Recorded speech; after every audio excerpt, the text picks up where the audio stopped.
I am not Gaelic, so why would I spell the name of the holiday Samhain? Likewise, if if Samhain is the cross quarter between the autumn equinox and the winter solstice, why would I celebrate it October 31st?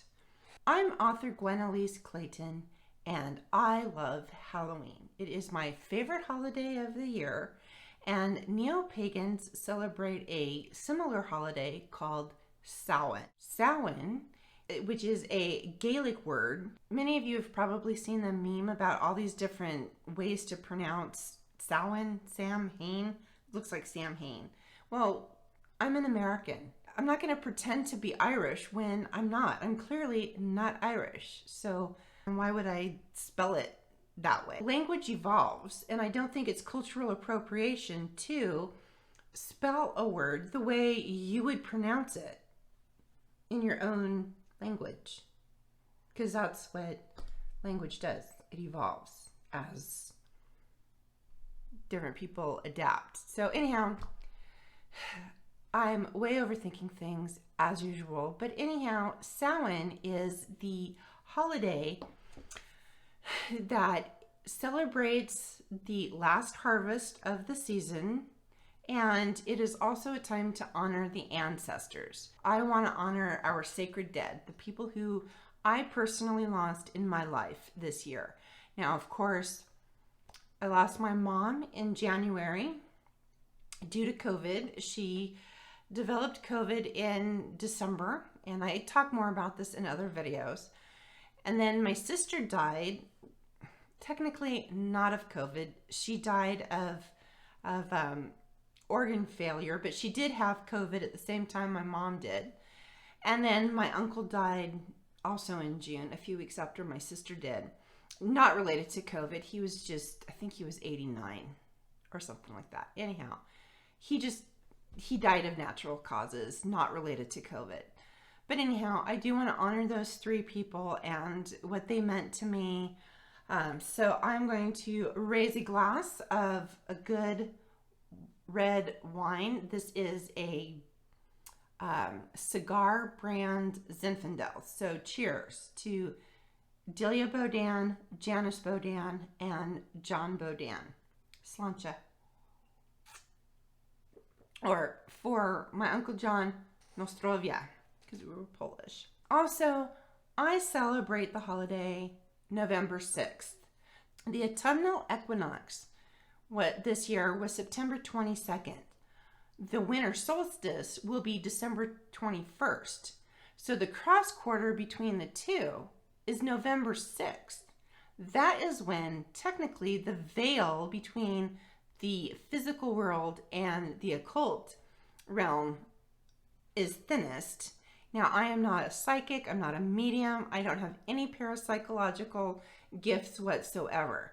But if you're going to argue the case that the veil is thin because it's the cross quarter between the equinox and the solstice, then the proper date is November 6th. It is not October 31st.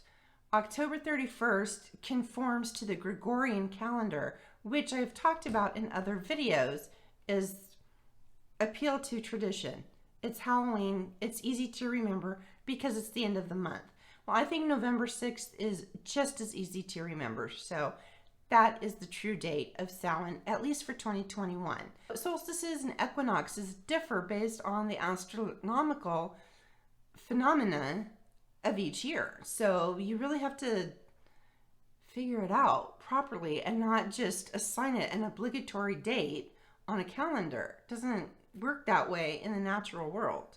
But if it's easier for you, do whatever works for you. But just make sure that if you're going to argue the case, that you follow through with the argument. So I use it in my books, Comatis Sellers and Zinfandel's Grimoire. In both of these books, which are part of my Rivervine trilogy, and I'm working on the third one, honestly, it's in my head, I swear. There is a group of people called the Comatis who live in this fictional city of Rivervine. And the mystics gather 4 times a year at the crossquarters for their celebrations. Now there's feasting, music, giant bonfires, chanting, meditation, and spell work. So spell work, witchcraft, let me tell you how I use it. Every neo-pagan has a different definition of what witchcraft is. But to me, the way I've been observing it, and I've been studying witchcraft, Wicca, pre-Christian occult beliefs for 20 years now. And the way I see it is that witchcraft is a way for us to trigger our subconscious into manifesting what we want to manifest. Now, I do not believe that we can cast spells on other people. You can't do love spells. You can't do hexes. Money spells don't work. The only thing that's going to work is for you to trigger your subconscious into manifesting what you want. That is witchcraft. And if it takes certain candles, colors, chants, meditation, scents, place. Like I happen to find Lindenwood Nature Preserve here in Fort Wayne, one of my favorite places. It's a place where I can be still and calm, and I just feel at one with the cosmos. And I love it there. And I find that a sacred space. Is the veil thin this time of year? I don't know. I am not a psychic. I am not a medium. I don't have any parapsychological gifts whatsoever. But if people think that the veil is thin this time of year, I'm not going to discount their experiences. They certainly know more about it than I do. They can talk to that about what makes it thin. But again, I just want to point out that if you're going to use the argument that it's the cross quarter between the autumn equinox and the winter solstice, that the date is November 6th, not October 31st. So just pointing that out. So what is a ghost? I've talked about this before. A ghost is mental energy. It's the residual mental energy left after the body has returned to carbon. So when a person dies, your body decays. It goes back into the earth or becomes ash, however you dispose of your remains. Your physical body returns to carbon. But what's left is the mental energy, your memories, your intelligence, your personality, your skills, your talent. Any kind of mental energy is what becomes your spirit or your soul or a ghost. And that mental energy can travel wherever you want it to go. If you believe in heaven or hell, then that's where you go. If you believe in reincarnation, then you can reincarnate. It's whatever you believe is going to happen. And maybe some people believe, I personally believe that my dad is still watching over me. I don't have any proof of that, but I'd like to think that he had something to do with Eddie and me getting together. So that's a ghost. Talked about what is witchcraft. Witchcraft is simply a ritual that people use to direct their subconscious into projecting what they want to manifest. So let's say I want to create financial abundance in my life. I can do whatever I need. It could be burning candles. It could be burning incense. It could be chanting, meditation, drinking wine. I'm not above that. Doing whatever it takes to get my mental energy at a place where I can focus and I can project my subconscious into manifesting a path, clearing a path, manifesting what I want it to bring into my life so that I can do what I need to do in order to have what I want to have. I don't think that you can just sit around and say, okay, I'm going to burn this candle and I'm going to win the lottery. No, it doesn't work like that. You have to actually sit down and project what you want to do. And if you need to call upon your spirit guides, or you could pray to Jesus,